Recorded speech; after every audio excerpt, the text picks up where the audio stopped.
తెలంగాణకు మరొక పోరాటం చేయాలి. మనం తెలంగాణ తీసుకొచ్చినాం, తెలంగాణ వచ్చింది, కానీ ఆ కుటుంబమే బాగుపడ్డది. మనమందరం రోడ్డు మీద ఉందాం, బతికి గిట్ట సచ్చినట్లే ఉందాం. మనం ఆర్థికంగా దెబ్బతిన్నాం. మొత్తం యవ్వనం 14 సంవత్సరాలు పోరాటంలో పెట్టినాం.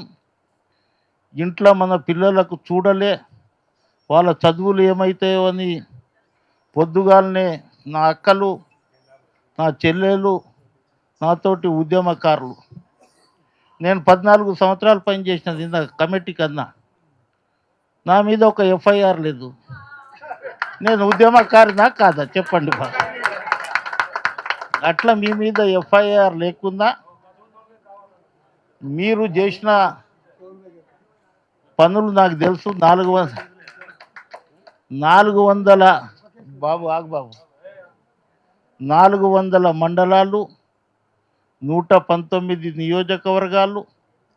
ఏప్రిల్ 27వ తేదీ కరీంనగర్కు బయలుదేరిన రోజు మనము రోడ్ నెంబర్ 14లో ఫస్ట్ జెండా ఎగిరేసి నందినగర్ బస్ స్టాప్లో మన ఆడపిల్లలు ఆర్తి ఇచ్చి, చెల్లె ఇప్పుడు ఏదైతే కుంకుమ బొట్టు దిద్దిందో కేసీఆర్ని దిద్ది కుంకుమ బొట్టు పెట్టి అక్కడికించి దాదాపు 2000 కార్లతోటి బయలుదేరింది.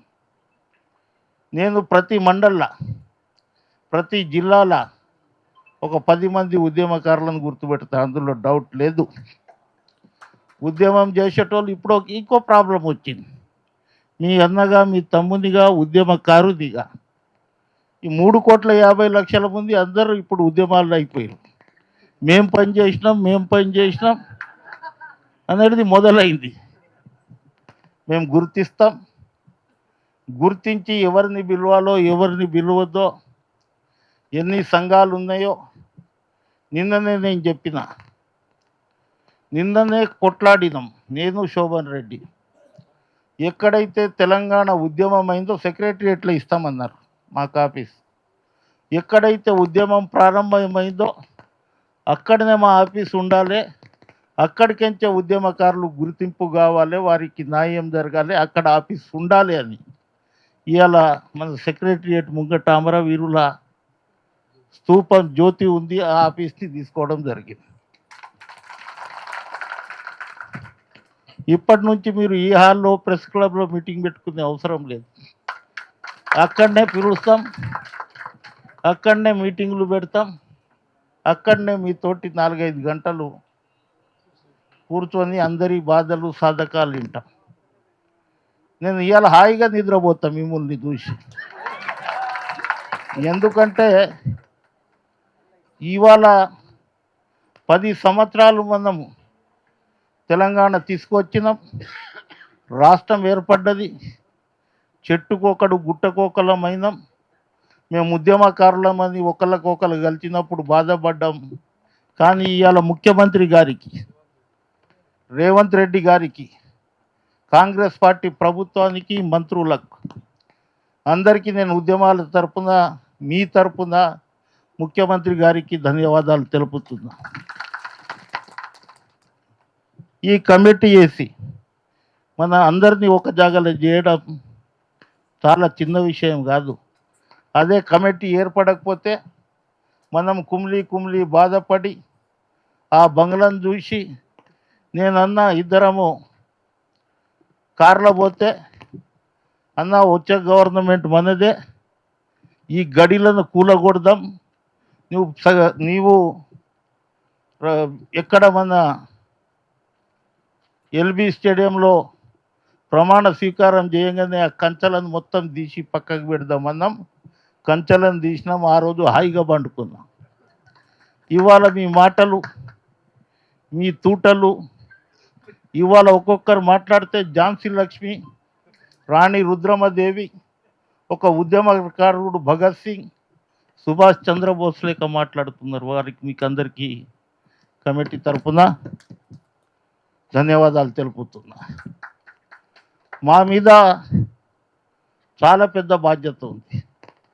మీరు కరెక్ట్గా సమాచారం ఇస్తే నేను పొద్దుగాల అధికారులతోటి మాట్లాడి ఆ రోజు పాటలు పాడిన తమ్ముళ్ళు ఉన్నారు, కళాకారులు ఉన్నారు, వాళ్ళని గిట్ట గుర్తించాలన్నా వద్దా? 587 మంది అప్పుడు బొట్టు పెట్టినట్లు బొట్టు పెట్టి వాళ్ళ పేరు వాళ్ళు తీసుకున్నారు. వాళ్ళు ఇప్పటికీ ఉన్నారు. ఆ రోజు అనేక పుస్తకాలు రాసిరు మేధావులు, అనేక 16 దగాబడ్డ తెలంగాణ, లడికేలేంగే, రకరకాల పుస్తకాలు. వాళ్ళు ఉద్యమకారులా కాదా? కేసులు పెట్టలే వాళ్ళ మీద. ఎందుకు పెట్టలే అంటే వాళ్ళ పుస్తకాల రూపంలో. నేను రాజేందర్ అన్న వరంగల్ పోతూ ఉంటే చెత్త ఏరుకునేవాళ్ళు మా బండ్లను ఆపిరు.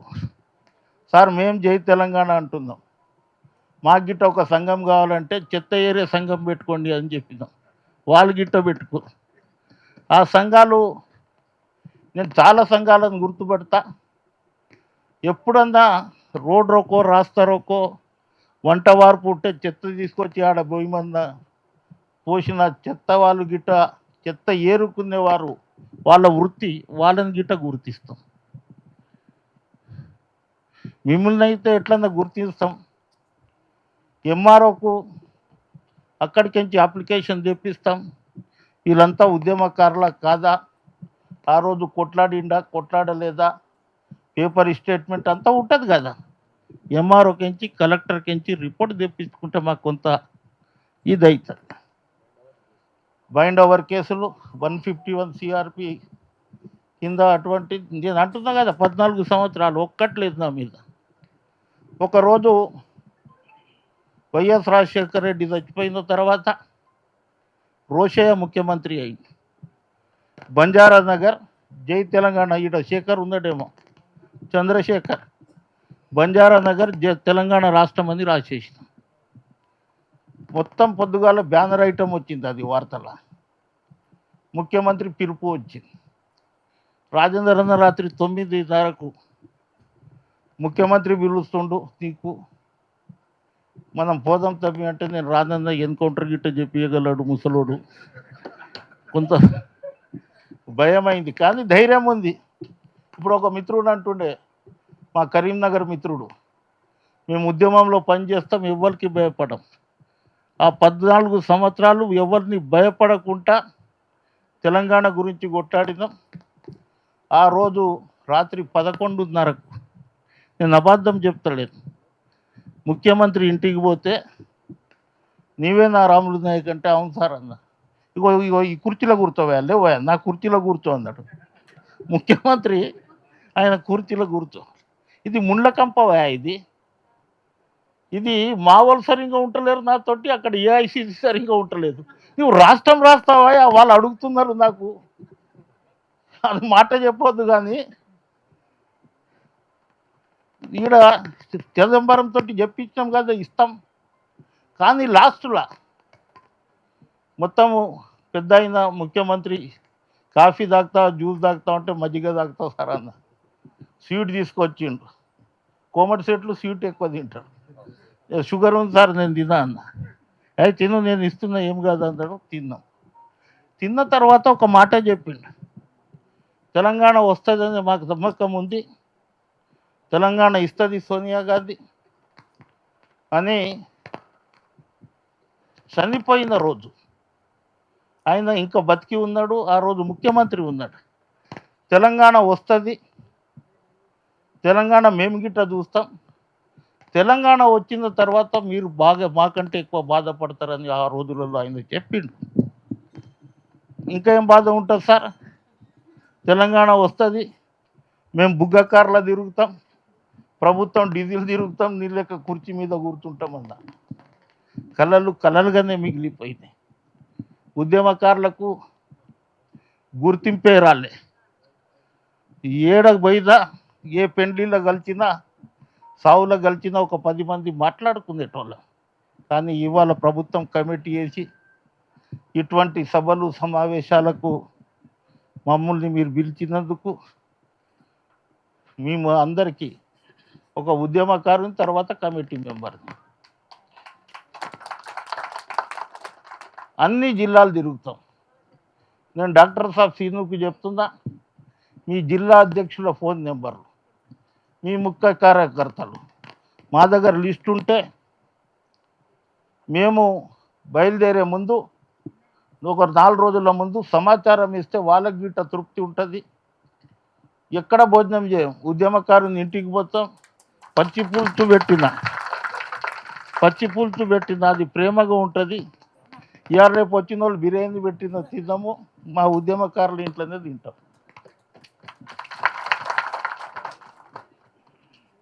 ఇప్పుడు వచ్చింది అన్న పాత్ర పోషించాలి. నేను మా శోభన్ రెడ్డి తమ్ముని పాత్ర పోషించాలి.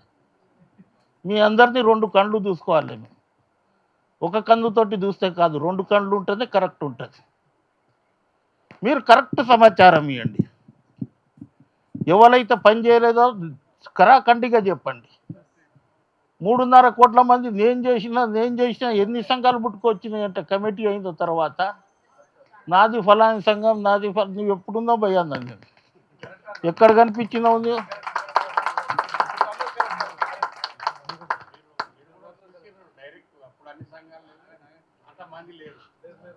అందుగురించే మీ జిల్లా అధ్యక్షులకు, ఉద్యమకారులకు మా ఫోన్ ఫ్రీ ఉంటుంది.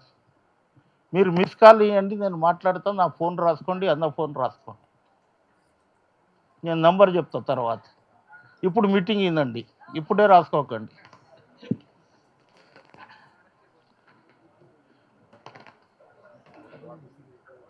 ఇవాళ 10 సంవత్సరాలు కుమ్లి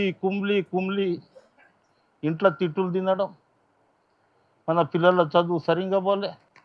ఎవరైతే జై ఆంధ్ర అన్నారో ఆ రోజులలో వాళ్ళ పిల్లలు అమెరికా పోయారు, మన పిల్లలు రోడ్డు మీద అయ్యారు. ఆ రోజు 1వ తరగతి చదివినోడు తెలంగాణ తీసుకువచ్చే వరకు ఆడ 14వ తరగతి డిగ్రీ పూర్తి చేసిండు. వాళ్ళు హాయిగా ఉన్నారు. వారు ఆ ప్రభుత్వంలో ఏదో ఒక పని చేసుకొని ఉన్నారు. కానీ ఉద్యమకారుల కొడుకులు రోడ్డు మీద, సంసారం రోడ్డు మీద, ఆర్థికంగా దెబ్బతిన్నాం. బట్టలు వేసుకుంటున్నాం కానీ లోపట కుమ్లి ఏం చేద్దాం, ఏ విధంగా చేస్తాం. తెలంగాణ వచ్చింది కానీ దాంతో అక్కడ ఒక్కలే మాట్లాడతారు. అది ప్రైవేట్ లిమిటెడ్ కంపెనీ. నాకు ఇంకా 2 సంవత్సరాలు ఉండే ఎమ్మెల్సీగా. ఎవడన్నా సర్పంచ్కు రాజీనామా చేయడు. మన జిల్లా అధ్యక్షునికి సీనాన్న రాజీనామా చేయమంటే నేను ఎందుకు చేస్తా సార్ అంటాడు, పని చేయకపోయినా. నీవు వద్దు, నీ మంత్రి పదవి, నీ నేను అక్కడ ఉంటే మంత్రి అవుతా. కానీ ఒకటి రాత్రంతా ఆలోచించిన, కుమ్లి ఎక్కడైతే మనకు ఆత్మగౌరవం లేదో అక్కడ ఎమ్మెల్సీ ఉన్న ఏంది, లేకపోయినా ఏంది. ఆ సంతోష్ గారిని చూసి, ఆ హరీష్ రావుని బట్టలు జింగిపోయి స్లీపర్ వేసుకునేటోని చూసి, నా పేరు రామారావు, నా కొడుకు కేటీఆర్ ఒకటే రోజు పుట్టిరు. నా పెద్ద కొడుకుకు 44 సంవత్సరాలు. వాళ్ళు వచ్చి తెలంగాణ వస్తుందా అమెరికాకి ఫోన్ చేసేటోళ్ళు. అంకుల్ తెలంగాణ వస్తుందా, మా నాయన రాజకీయ జీవితం పాడు చేస్తుర్రు అని చెప్పి తెలంగాణ వచ్చిన తర్వాత షాడో ముఖ్యమంత్రి అయ్యి 100, 400, 1000 రూపాయలు సుజుకి బండి ఉండే ఆయనకు, హరీష్ రావుకు. అది 25 రూపాయలు 1 లీటర్ పెట్రోల్ పోసి, మాకు తెలుసు ఎవరు మా శోభన్ రెడ్డికి తెలుసు. అది 100 కిక్కులు కొడితే స్టార్ట్ అవుతుండే. నా ఎంబడి ఎప్పుడు 10-20 మంది పోరోళ్ళు ఉంటుండే. అరే నూకండ్రా బండి అంటే ఆ రోడ్ నెంబర్ 14 నుంచి ఆ మస్జిద్ వరకు, TV9 వరకు దూకితే అప్పుడు స్టార్ట్ అవుతుండే. ఎందుకు చెప్తున్నా ఇది? బాధతోటి. కవితమ్మ చెప్తుంది కదా, నా పెండ్లికి మా నాయన ఇబ్బంది పడ్డాడు చెప్తుంది కదా, పెండ్లికి పైసలు.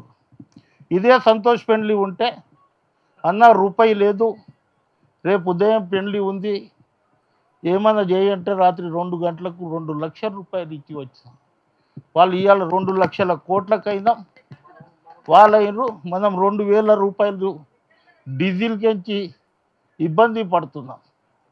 కసి ఉంది మన దగ్గర. ఇంకో పోరాటం చేయాలి, మనం ఒక పోరాటం చేయాలి.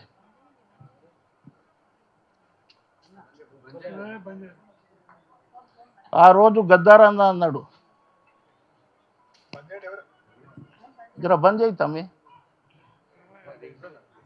గద్దారన్న అన్నాడు, రాములు నేను ఉంటానో ఉండనో కానీ వీళ్ళకు ఇంకోసారి మనం భర్తం పట్టాలరా, తెలంగాణకి మేము ద్రోహం చేస్తే రాళ్ళతోటి కొట్టి సంపుమన్నాడు. అది ఒకటి బాధ్యత ఉంది మన అందరి మీద. మనల్ని ద్రోహం చేసిన వాళ్ళు ఇన్ని మీటింగ్లు ఉన్నా ఎందుకు మాట్లాడుతుందా అంటే ఇవాళ సంతోషం అనిపిస్తుంది నాకు. అది కొట్టవలసిన అవసరం ఎప్పుడన్నా ఏర్పడుతుంది. ఆ గడాఫీని కొట్టినట్లు కొట్టాలి మనం అందరం. రెండవది వాళ్ళ సర్వే నంబర్లు ఎక్కడెక్కడ ఉన్నాయి, ఎంత భూమి వాళ్ళ ఆధీనంలో ఉంది, ఎన్ని బంగ్లాలు ఉన్నాయి, ఎన్ని కోట్ల రూపాయలు ఉన్నాయి, దుబాయ్లో ఎన్ని ఆస్తులు ఉన్నాయి, ఏ బ్యాంకులో ఎన్ని పైసలు ఉన్నాయి, 111 జీవోలో ఎన్ని గెస్ట్ హౌసులు ఉన్నాయి, అన్నీ నాకు తెలుసు. కవితమ్మకు ఈ వేదిక ద్వారా ఆ రోజు మీ నాయన సంపాదించి పెట్టకపోతే నీవు ఇంత పెద్ద బంగ్లాలో ఎక్కడ ఉంటుంటివమ్మా? ఇవాళ నీవు జయలలిత లేక కొప్పు వేసుకొని బొట్టు కింద బొట్టు పెట్టి మళ్ళా ఇంకోసారి మోసం చేయడానికి మళ్ళా బయలుదేరి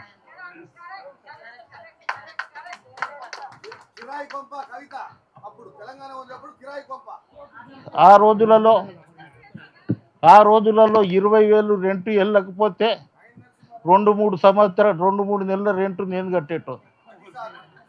ఇవాళ ఏదన్నా చెప్తే వాళ్ళ ఇంట్లో ఒక శోభ వచ్చిందే కరెక్ట్, ఆమెనే కరెక్ట్. కేసీఆర్ భార్య కరెక్ట్, పాపం ఆమె దేవత తల్లి, అది మొత్తుకు ఒప్పుకుంటాం మనం. ఏది ఉన్నా మాకు చెప్పేటోళ్ళు. ఇవాళ మిమ్మల్ని చూడరు. 10 సంవత్సరాలు దేకలేదు. 10 సంవత్సరాలు ఏమన్నా అడుగుతాడు మా డాక్టర్ సార్ అని ఇట్లా ముఖం పెట్టుకొని అట్లా వెళ్ళిపోయిన వాళ్ళు ఇవాళ ఉద్యమకారుల దగ్గర, కార్యకర్తల దగ్గర ఇవాళ గల్లీలలో తిరుగుతుండు. బాబాసాహెబ్ అంబేద్కర్ ఇచ్చిన బుల్లెట్ కంటే పవర్ఫుల్ బ్యాలెట్ మన చేతిలో ఉంది. ఈ కమిటీ ఎందుకు వేసినా నేను మొన్న ముఖ్యమంత్రికి చెప్పిన, ఒక్క ఉద్యమకారుడు 100 ఓట్లు వేపిస్తాడన్న శక్తి ఉంది.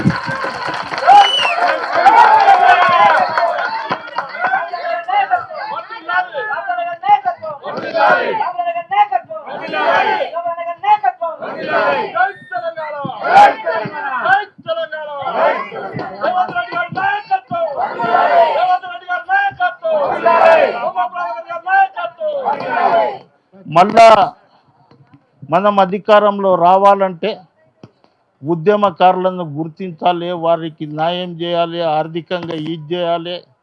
తర్వాత అన్ని విధాలుగా మనం ఆదుకుంటే మన ప్రభుత్వానికి వాళ్ళే ఆదుకుంటారు. ఆ రోజు 45 లక్షల మెంబర్షిప్ చేసినాం. 90 లక్షల ఓట్లు వస్తే గవర్నమెంట్ వస్తుంది అన్న.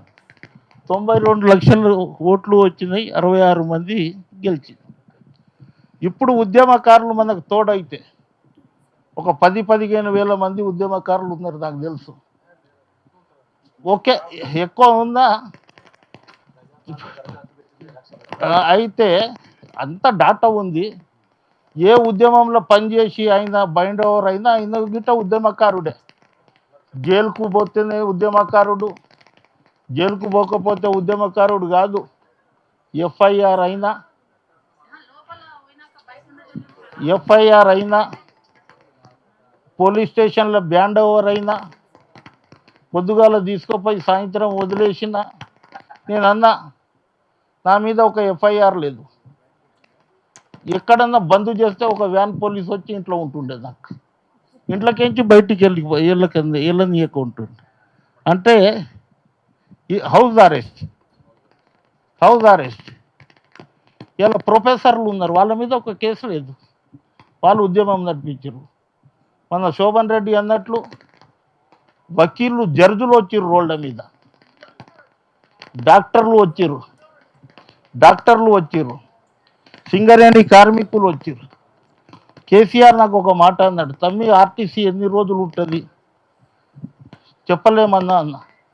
2-3 రోజులు సమ్మె చేస్తే చాలా ఇది ఉంటుంది రా అన్నాడు.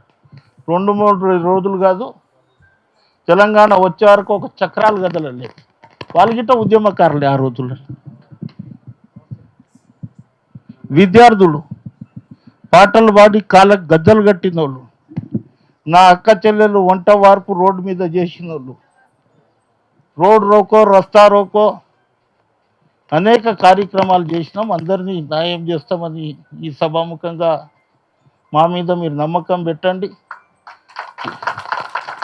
రాములన్న శోభనన్న భయపడేటోళ్ళం కాదు, కరాఖండిగా చెప్తాం. మా శక్తి ఎంత ఉంటుందో మేము మీ తరపున రామ్ జెఠ్మలాని ఎట్లా ఉన్నాడో అట్లా వకీలుగా మేము ఇది చేస్తాం. కానీ రేపటి నుంచే మేము సార్ అన్నట్లు రేపు 4వ తేదీ ఆల్ పార్టీ మీటింగ్ని పిలిచినాం. తర్వాత ఉద్యమకారులతోటి ఒక మీటింగ్ పెట్టుకుంటాం, కుల సంఘాలతోటి పెట్టుకుంటాం, మహిళా సంబంధించిన ఉద్యమకారులు వాళ్ళతోటి పెట్టుకుంటాం. అందరితోటి సమాచారం సేకరిస్తాం. హడావుడి వద్దు. 10 సంవత్సరాలు కూర్చున్నాం. జూన్ 2కే ఒక ప్రకటన వస్తుంది. రేపు ఒంటరి మహిళలకు నేను అనుకుంటా 2500 పింఛన్ ప్రకటిస్తారని అనుకుంటా నేను. అది ముఖ్యమంత్రి చేతిలో ఉంది. ఇవి అన్నీ ఎందుకు చెప్తున్నామంటే, ముస్లింల ఫకీరోళ్ళు గిట్ట అడుక్కునేటోళ్ళు గిట్ట జై తెలంగాణ అన్నారు ఆ రోజు. అది నెమ్లి కట్టెతోటి మనకు ఆశీర్వాదం ఇచ్చి ఇంత విభూతి ఇది చేసి ఆ దట్టి కట్టిరు. అక్కడికంచే స్టార్ట్ అయింది. దట్టి ఎప్పుడన్నా కేసీఆర్ తీయలే, ప్రతిసారి కట్టుకుంటాడు, మోసం చేస్తాడు. దట్టి కడితే ఎందుకంటే అబద్ధం ఆడవద్దు, ప్రయాణం సాఫీగా జరగాలి, ఉద్యమకారులను గుర్తించాలి. మన ఉసురు తలిగింది 10 సంవత్సరాల తర్వాత ఫామ్ హౌస్కు పరిమితం. మీ అందరు ఉసురు తలిగింది. ఆ కుటుంబము 1200 మంది బలిదానమైన వాళ్ళ ఆత్మ కవిత దాంట్లో దొరికింది. ఇప్పుడు అది ఒక పిచ్చిగా మాట్లాడుతూ పండనీస్తలేరు. మీద మంచిగా కనిపిస్తారు కానీ రాత్రిలో నిద్ర వస్తలేదు వాళ్ళకి. నిద్ర వస్తలేదు. ఇవి అన్నీ ఎందుకు చెప్తున్నా, కళ్ళల్లో నీళ్ళు వస్తున్నాయి. మనం ఉద్యమం చేసినాం, మనం రోడ్ల మీద ఉన్నాం. కానీ ఆ స్థాయికి రాకుండా మమ్మల్ని గుర్తించిరు. ఇలా మనమడు మా తాత అప్పుడు తెలంగాణ గురించి కొట్లాడి ఇంటిగో తామపత్రం రా ఇగో అని చెప్పుకోవడానికి గుర్తింపు కార్డు, తెలంగాణ గుర్తించిన తామపత్రము, అది ఇంటి దగ్గర పెట్టుకుంటే నీ కోట్ల రూపాయలు ఇచ్చినంత విలువ ఉంటుంది.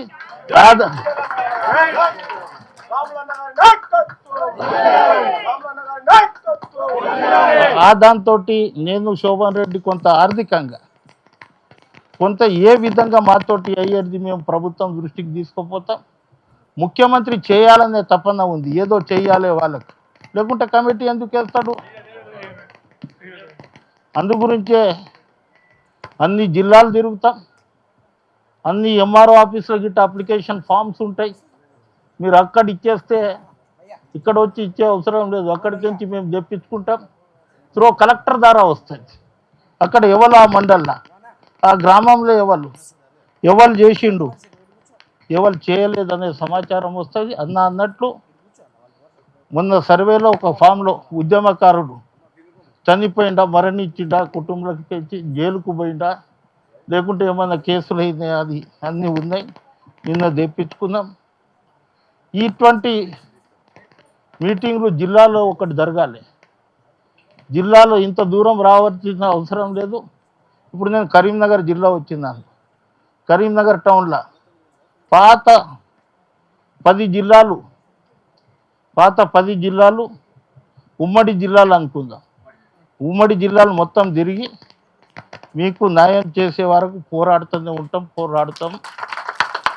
నేను అన్నా మీరు 20-34 అంటారు అన్న ముఖ్యమంత్రి, ఉద్యమకారులకు చేయండి 2047 వరకు మనమే ఉంటామని చెప్పిన ముఖ్యమంత్రి గారు.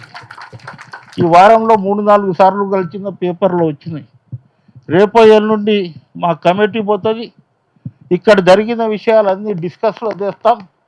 ఉద్యమకారులు మీ మీద బాగా ఆశ పెట్టుకోర్రు, ఎవరెవరికో ఇది చేస్తావు, నువ్వు దాన వీర సూర్యకర్ణ కావాలంటే ఉద్యమకారులకు మీరు న్యాయం చేయాలి అని ముఖ్యమంత్రి ఖరాఖండిగా చెప్తాం. ఇందులో ఏం డౌట్ లేదు. ఎవరు డబ్బులు అడిగినా మనం ఇవ్వవద్దు. కొంతమంది దళారీలు వెళ్ళిపోతారు. ఇప్పుడు మన సంఘం కించి మేము ఇప్పిస్తాం, 10,000 ఇవ్వండి, ఎవ్వరికి ₹1 ఇచ్చే అవసరం లేదు. ఎందుకంటే మనం తెలంగాణకు ఉద్యమకారులకు ద్రోహం చేసినట్లు అవుతాం. మీరు నిజాయితీగా రేపు చెప్తాం, మేము డిస్కస్లో అవుతుంది. అందు గురించే ఇవాళ ఈ ప్రెస్ క్లబ్లో ఇవాళ డాక్టర్ అపాయింట్మెంట్ ఉండే నాకు. ఇది 5:30కు ఉండే, మిమ్మల్ని చూసి 4 గంటలకు ఉండే, కానీ పోనీ రేపన్నా పోయి డాక్టర్కి చూపెట్టుకుంటా. కానీ ఇవాళ మటుకు మీతోటి మీరు ఎంతసేపు ఉందని నేను మీతోటి గడపాలని వచ్చిన. పొద్దుగాల నుంచి అన్నం తినలే. సీను ఫోన్ల మీద ఫోన్లు. ఆడ మాల మానాడు ఒక మీటింగ్ ఉండే సుందరయ్య విజ్ఞాన కేంద్రంలో, అక్కడ పోయి 2 ఇడ్లీలు తిని ఉరికొచ్చిన. ఇవాళ చాలా మంచి అన్నం పెట్టినంత పని చేసిన ఆకలిగా. ఇటువంటి మీటింగ్ పెట్టినందుకు మీకు 33 జిల్లాల అధ్యక్షులకు, సీనన్న గారికి, మీ సంఘానికి ప్రభుత్వం తరఫున ధన్యవాదాలు తెలుపుతూ సెలవు తీసుకుంటాను.